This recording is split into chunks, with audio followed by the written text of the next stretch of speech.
line from Dindigal to Sabrimalai, and he had requested that can we take the line up to the lower camp of Sabrimalai. This is a proposal which he had given about 3 days back. I have already given it to the team to find the feasibility, whether it can be extended to the lower camp, to the base camp, what Honorable MP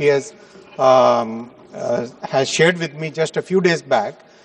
As soon as the team gives the complete details of the feasibility up to lower camp, in the meanwhile, the Angamalai Sabrimala project in Kerala, that project we have given our clearance to we have requested the state government to start the land acquisition so that Sabrimala Angamali, which is a project which is a very important project, that project can be taken up. As soon as the state government starts the land acquisition, the project can be started. அண்மை செய்தி, திண்டுக்கல்லிலிருந்து சபரிமலைக்கு ரயில் தடம் அமைக்கப்படுமா என்று மத்திய அரசுக்கு கோரிக்கையானது வைக்கப்பட்ட நிலையில் தேனி தொகுதியின் திமுக எம்பி தமிழ்செல்வன் மக்களவையில் கோரிக்கை வைத்திருக்கிறார். மேலும் விவரங்களோடு இணைகிறார் செய்தியாளர் மதியழகன். வணக்கம் மதியழகன், விவரங்கள்.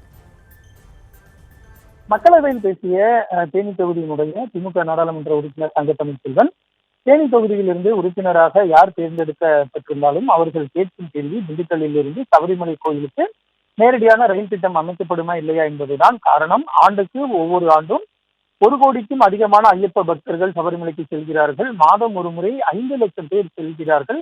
எனவே திண்டுக்கல் முதல் சபரிமலை லோயர் கேம்ப் வரை புதிய ரயில் பாதை அமைக்கப்பட்டால் பெரும்பாலான மக்கள் பயன்பெறுவார்கள் என அவர் கோரிக்கை வைத்தார்.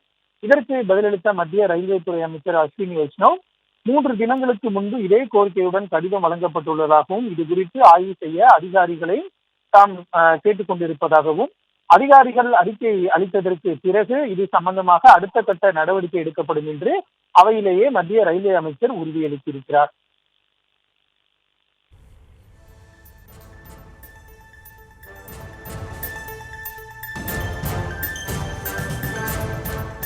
விவரங்களுக்கு நன்றி மதியழகன்.